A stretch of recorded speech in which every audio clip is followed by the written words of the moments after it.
On today's Locked On Jayhawks, we catch up on two huge portal additions for KU. Emmanuel Henderson, receiver one for KU football, and KU volleyball head coach legend Ray Bechard retires.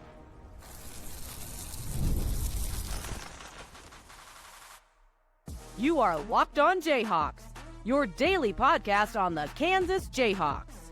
Part of the Locked On Podcast Network, your team every day.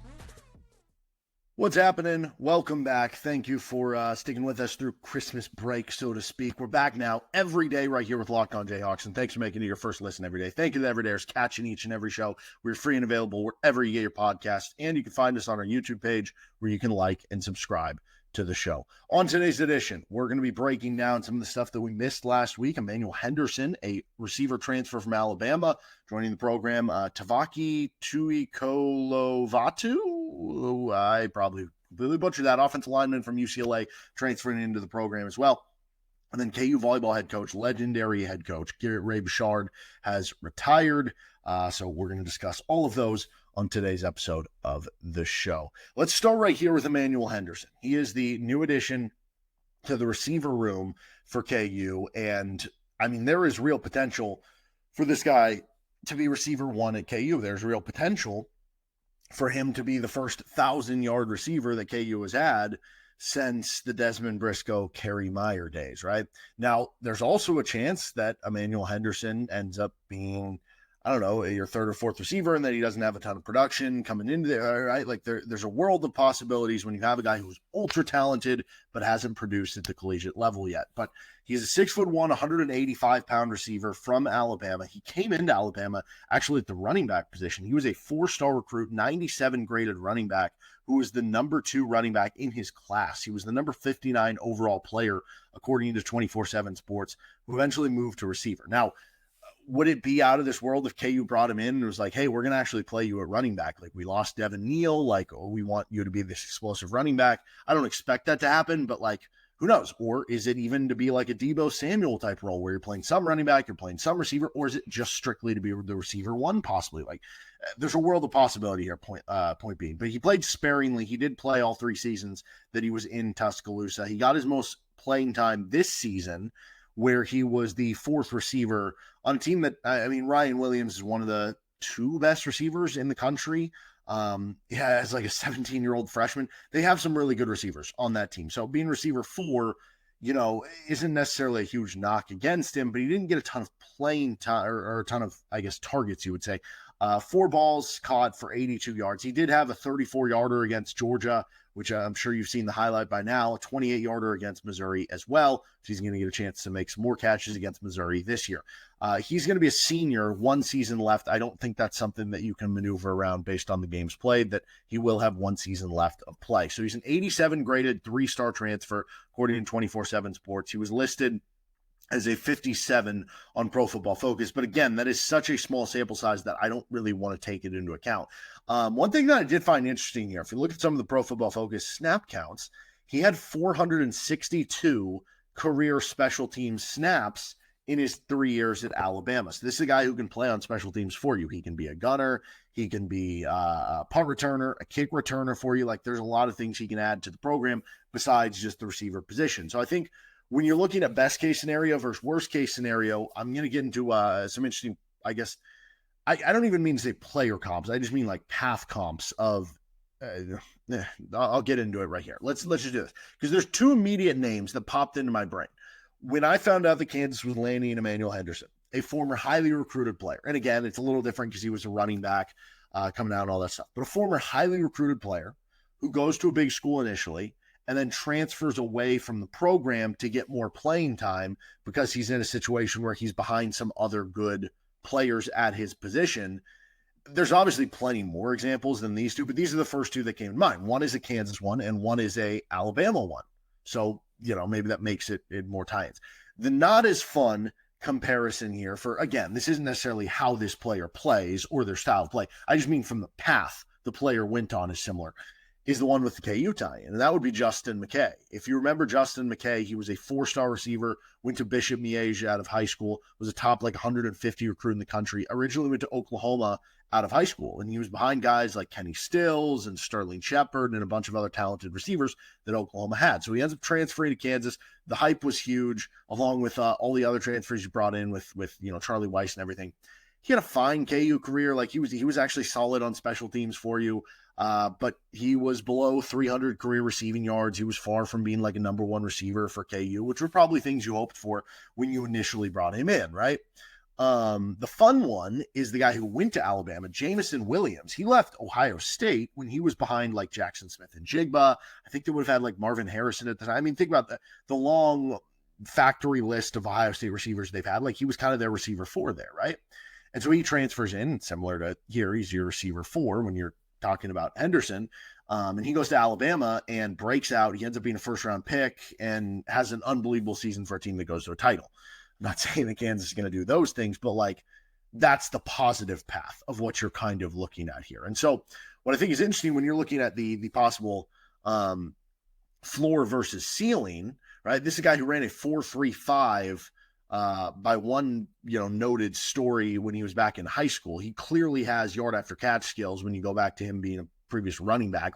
He clearly has lots of speed. You saw him make the jump ball catch. If you've seen that highlight against Georgia on a deep ball, he's got solid size at 6'1", right? He's not 5'10", that's solid size at the very least. He has flexibility that you can use him at running back, at receiver, at kick return, at punt return.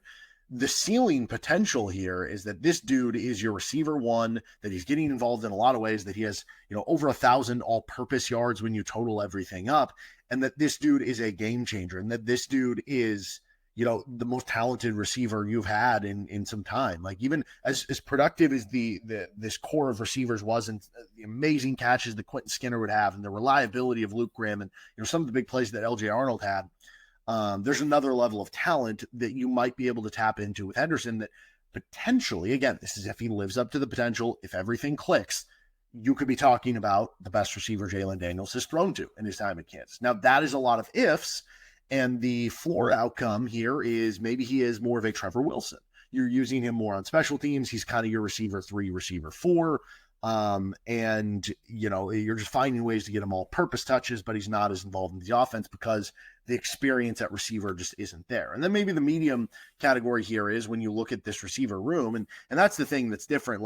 It's not like he's joining a room that already has Luke Grimm and LJ Arnold and Quentin Skinner. It's okay, who's going to be the top receivers, right? You have Levi Wentz, who's your transfer in from Albany, Doug Emelian, who's brought back as a redshirt senior, Keaton Kubeka as a redshirt sophomore. You have Cam Pickett, who you brought in, who's kind of a good yard after catch player from Ball State, and then you have a bunch of freshmen into the program. I think, maybe the medium outcome is one of Emelian, Wentz, or Pickett or Kubeka ends up being your leading receiver, and maybe he's your second or third receiver. But looking through that list, Emmanuel Henderson is the most talented of that list. And so I do like him to break out. I do like him to have a big season. And for my money, if I am projecting the depth chart right now, I am going to project him as receiver number 1. Now, obviously he has to earn everything, and how he gets acclimated in spring ball and over the summer and in fall, that's going to determine everything. Nothing is given to you. We've seen transfers come in and you have high hopes and they end up being a rotational player, right? And that ends up happening. But we've seen other transfers come in and be able to master things right away. Bryce Foster comes in, and he even comes in late. He comes in during the summer, and he has an unbelievable season for you as an All-Big 12 second team season at the center position. I think Emmanuel Henderson, is going to take off with this offense, with the current coordinators they have. I think they're going to get unique with how they're able to use him, whether it's in the screen game, whether it's getting the ball in his hands, yard after catch, whether it's jet sweeps, whether it's as a return man, whether it's on deep balls. I think him and Jalen Daniels are going to be fast friends with the quarterback receiver room. And it makes sense to make this, right? You have some maybe higher floor, lower ceiling receivers in that you've brought in or that you maybe have on the roster. Makes sense to make a home run swing here.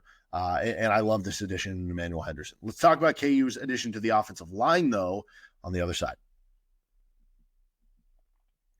This episode of the show is brought to you by Rocket Money. Rocket Money is a personal finance app that helps you find and cancel your unwanted subscriptions, monitors your spending, and helps lower your bills so you can grow your savings. It brings everything together in one place, whether it's subscriptions, your spending habits, or even the goals you want to hit this year. Rocket Money has over 5 million users and has saved a total of $500 million in canceled subscriptions, saving members up to $740 a year when using all of the app's premium features. One of the best features is the subscription tracker.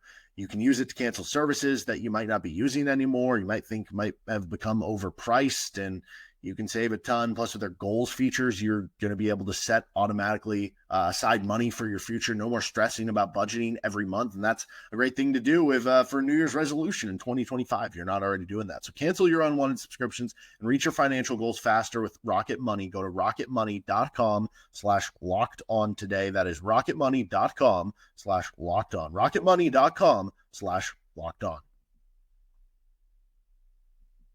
Continuing on this episode of Locked On Jayhawks, thanks for making it your first listen. Don't forget to check out Locked On College Football. Get you ready for all the New Year's Bowl games, college football playoff for your second listen every day. Kansas has a new offensive lineman from the portal. That would be Tavake Tuikolovatu. And again, probably completely butchering that, but it's a fun name, that's for sure. Good luck to Brian Haney and David Lawrence and Brandon McAnderson for getting on that one. But he is a big offensive lineman, 6'6", 295 pounds, originally from Hawaii. He's going to be a redshirt sophomore in 2025. So he'll have 3 seasons left to play. He's played in 13 career games, but it's been very limited snaps, and some of it's been like just on special teams.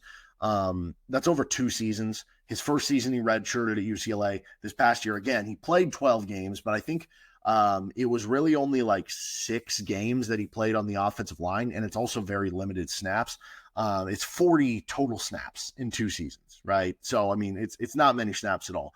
I can tell you his Pro Football Focus grade, it's 58.5. So like, that's, I would say 60, 69. Like you're kind of looking at, okay, you're an average starter. So that's a little bit below that. But also once you take into account, okay, but he's a young player. So like he's going to get better, that'll work just fine.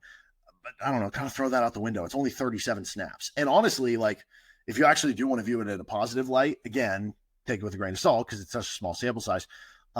It's really tanked by 1 game. Like, he had a 9 pass blocking grade, which is not good, but it was his first game of the 2024 season, and it came against Indiana, who was a very good team this year. His next final 5 games, so it was 6 games played in the offensive line. His next and final 5 games, in terms of pass blocking grades on Pro Football Focus, 64.5 to 70.9. They were all in that range. And again, limited snaps, 22 snaps, but so point being, like the grades are actually better than they look, but at the same point in time, don't take them for better or for worse because it's such a small amount of snap counts. But you look at 24/7, they gave him an 86 transfer grade. He is listed as a 3-star there. Came out of high school as an 88 graded 3-star, which, if they would have landed him out of high school, that would have been one of the highest players in the class, not the highest, but one of the highest players in the class for KU. I'd imagine Kansas going to try to add, 10, 20 pounds to him, right? Trying to get him to 305, 310, 315. And then you look at it and could he be guard? Could he be a tackle? I think that'll be kind of interesting. Certainly you look at the 6'6" frame and that would profile to being a tackle. And I think that's where we're at, like with Kansas, where you can play either guard or tackle too, in terms of the positions that are most open to start right now. Bryce Foster is going to be your starting center, right? Barring any injuries. Kobe Baines, barring any injuries, is going to be one of your starting guards. Calvin Clements, probably going to be one of your starting tackles when you look into this season, right? So then you look at it, that's 2 open spots. That's 1 open tackle spot, and that's 1 open guard spot. With Nolan Gorchika, he's kind of played guard and tackle through his career so far at Kansas. He's cross-trained, he can play multiple, but do they find he's best starting a guard? Do they find he's best starting a tackle, right? And then the same kind of comes here with Tavake Tuikolovatu. He could be in the running to start a tackle. He could be in the running to start at guard. Now, it's entirely possible as a young player.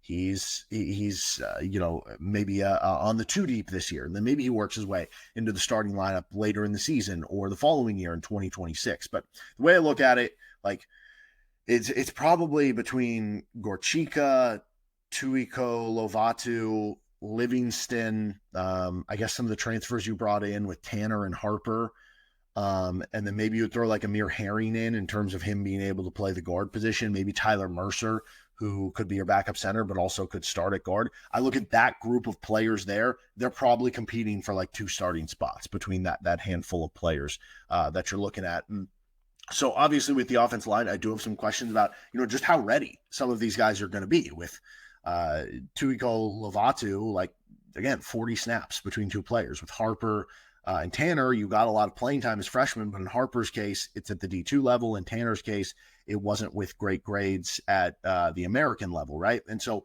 how are these guys going to jump up? Are they going to be ready to play? Are they going to be ready to start? But certainly I like the fact that Kansas has added a lot of depth to the offensive line room. They've given themselves more options. And the beauty of all the really offensive line transfers they added, right? Mercer's a sophomore. Tuikolovatu is a redshirt sophomore. Harper and Tanner are both sophomores. And so even if there are some, growing pains with some of those players because they're still young this season, you do feel like you've set yourself up that they'll continue to improve and continue to get better, that this year won't be the final product. And so if any of them are good this year, it's even better. It's the cherry on top because you've set yourself up now that you've added more depth for this season. You've added more, chances at one of those players breaking out and having a good this year, but you've also added to your future depth. You've also added to your future offensive line room and made it so that, in 2026 and 2027, you feel like you're more covered on that line, especially when you look at it. And in 2025, at the end of the year, Nolan Gorchika, Kobe Baines, Bryce Foster, like all those players are going to be graduating, and you're going to need more players to kind of fill their shoes as well. So it certainly helps that you're bringing in players who clearly have some talent, have some playing time, have some experience, or have been at the Power 4 level in the case here of Tuikolovatu, and you're really going to have an opportunity to set yourself up and continue building this thing on the offensive line, because this has been one of KU's strengths the last couple of years. They've had really good offensive line play, and it feels like you're continuing to bring in talented bodies to continue trying to do just that. All right, we're going to finish up here. Ray Bechard, the legendary KU volleyball head coach, their best head coach in volleyball history. He's been in the program, retires. So we're going to discuss that next. Thank you for joining us on today's episode of the show. You can check out Locked On College Football, Locked On College Basketball for your next listen. Tomorrow's episode of Locked On Jayhawks, we're going to be previewing the Kansas West Virginia game, which is a day game on the 31st. Kind of interesting there, a Tuesday day game. Wednesday, we'll have our recap out, I guess technically Tuesday night into Wednesday for the KU West Virginia game. We're going to get into our KU UCF preview later this week on Friday as we're finally into Big 12 play, and it's going to be hot and heavy with all these games multiple times throughout the week. So make sure you subscribe to the show anywhere you get your podcast, including on our YouTube page. Ray Bechard, who has been the head coach of the Kansas volleyball team, and I mean, is just a lifelong Jayhawk. He was in his 27th season this year for Kansas. Didn't start his career at Kansas. He was at the junior college level, where he was at Barton County, and eventually comes over to KU and builds this program from basically nothing to all of a sudden you've coached, over 20 All-Americans at Kansas. When I was getting to broadcast for the volleyball team, it was some of the most fun broadcast memories and experiences I've ever had, and will continue to cherish those.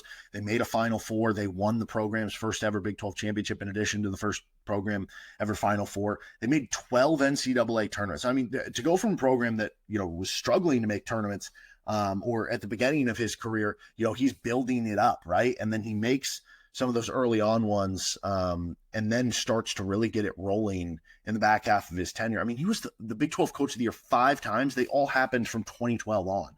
So, I mean, that's basically what, like 12-year span, you're basically winning Big 12 Coach of the Year every other year. Like I said, 12 NCAA tournament appearances, multiple second weekends that he made it. Obviously, there was the Final Four. There's a couple other Sweet 16s in there. There's several other of hosting, getting a top 16 seeds. There's a bunch of NCAA tournament wins. This is a guy who has basically, been your volleyball program and has led to not just that success, but without that type of success, and Ray Bechard is the head coach, you probably don't have the brand new Horish Family Athletic Center, the beautiful volleyball environment that you have, that it hasn't just set up Kansas for success, and all the players that we've seen that have been all Big 12, all Americans that have been so fun to watch. It also is going to set up the next coach who they hire. And I have no idea who that's going to be, but I certainly know this. it's a much more attractive job than when he first took over. Not that it wasn't. I mean, when he first took over, you're still talking about a Big 12 job, and you're still talking about, a big opportunity. And in today's day, you still be an opportunity with the Kansas City area, which the Kansas City area is loaded with volleyball talent year in and year out. So like, it would still be a big job. It wouldn't be nearly as big of a job if you didn't have Ray Bechard, because you probably wouldn't have as good of a facility. You probably wouldn't have as good of a base, whether it's the roster, whether it's the talent you've been recruiting, whether it's just the starting point that you have with this current roster and current program. And so I don't know if they'll look internally. I don't know if they'll look to, maybe a former assistant. I don't know if they'll look to somebody elsewhere. Like, again, the point being, that's got to be a very attractive job. Like, if I'm a good volleyball coach in another school that maybe doesn't already have it, like a Penn State or Louisville, like if you're one of these schools that's consistently making Final Fours, that becomes a little bit more difficult. But if you're a good volleyball coach and you're like, hey, I got a great recruiting pipeline, I've got a great facility system, I've got a great setup because of this guy who laid the foundation, Ray Bechard. I think Kansas volleyball has continued to go on the up and up. And Ray Bechard laid that foundation and already had it pretty sky high. And, absolutely great man, very honorable person. I don't necessarily have like a great, maybe individual anecdote or story, at least that comes to the top of mind right now. But I can say this, like, I really respect the fact that on a lot of like the road trips, in fact, it might've been like all the road trips, I don't know, majority of them. He used to bring his wife, Pam, with him on the road trips. And I thought that was so cool that you had this guy who was this established head coach, and you could just easily, like, you see coaches very easily, like, there's a lot of travel involved in sports, and it's very easily to kind of be away from the family, and that's a difficult part of sports. The fact that he made it a priority, that I don't know if that was like ever like something where he had to like build into the contract or whatever, like work with the athletic department, but like he made it important to him and his family and his wife to continue to do this together. And I think that's a really cool thing out of all this. And I'm sure part of this retiring is also a nod to the family, right? It's a nod to his wife. It's a nod to the grandkids that they have, the ability to kind of be more present with them and be around them. And I think it's really cool, the family values that he kind of showed in all that, just to show the kind of man that he is beyond being a great volleyball coach. That'll do it though for this episode of the show. You can find our show anywhere you get your podcast, including,